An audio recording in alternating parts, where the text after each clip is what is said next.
Pemirsa, kembali lagi bersama saya Habib Alfarezi Firdaus dalam segmen berita perkembangan ekonomi dalam negeri.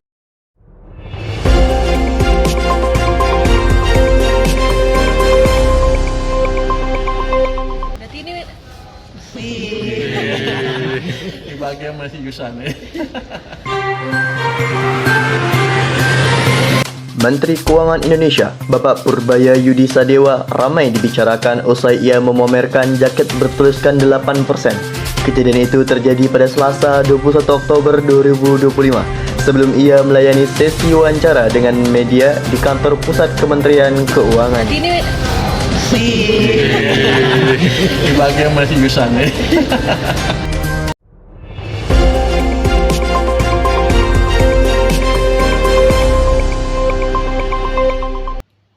Bapak Purbaya menyimpulkan hal tersebut sebagai optimisme pemerintahan Prabowo Gibran akan perkembangan ekonomi Indonesia. Mari kita bahas selengkapnya. Pada awal pelantikannya menjadi menteri, Pak Purbaya membuat keputusan mengejutkan dengan menempatkan uang negara sebesar 200 triliun rupiah dari Bank Indonesia.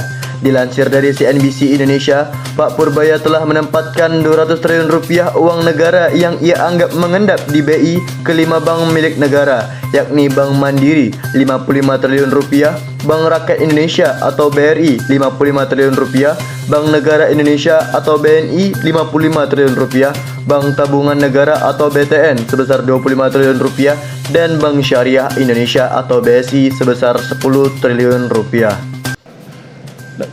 Ini udah mulai gerak ke ekonomi ya. Kita lihat Mandiri dari 55 triliun udah serap 74, udah disalurin. BRI udah 62, BN 50, BTN 19. Katanya sekarang udah full. Karena saya bilang 19 tuh jelek amat. Ya udah, saya bisa sekarang 100. Mau ketemu saya mau laporan, tapi ntar dulu.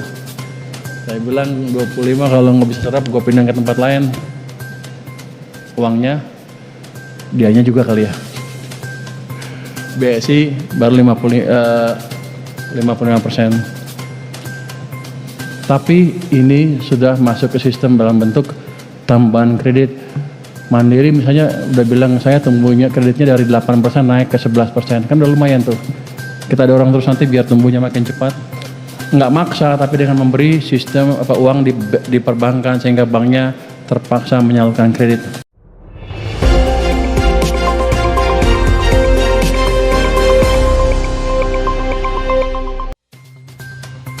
Keputusan tersebut diambil Pak Purbaya dengan penilaian bahwa uang tersebut akan masuk ke pasar sehingga perputaran ekonomi akan terjadi, sehingga persentase PDB akan meningkat.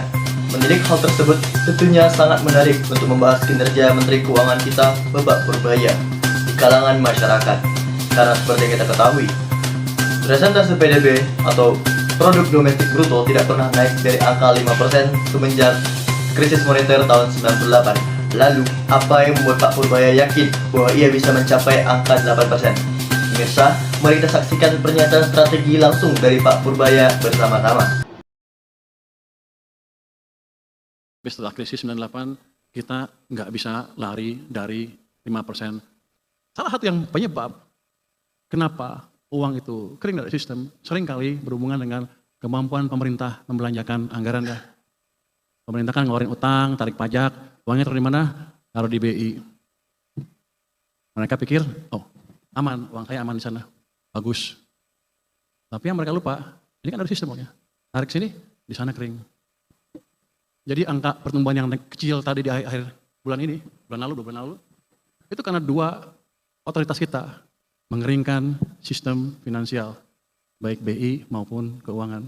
Ini gampang betulinnya. Balikin aja, potong 100-200. Saya udah masukin 200, efektif besok.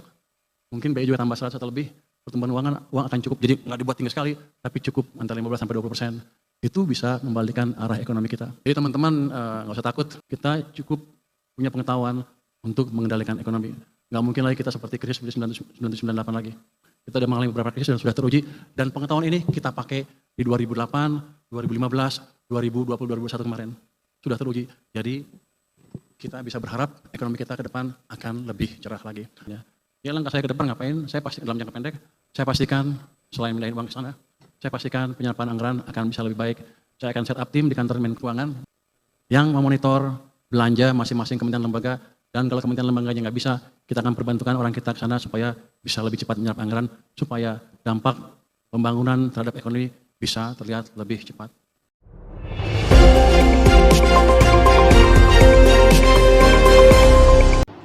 Optimisme dapat menjadi landasan akan sebuah perubahan, namun harus dibarengi dengan niat perubahan itu sendiri, bukan malah dengan niat keuntungan pribadi.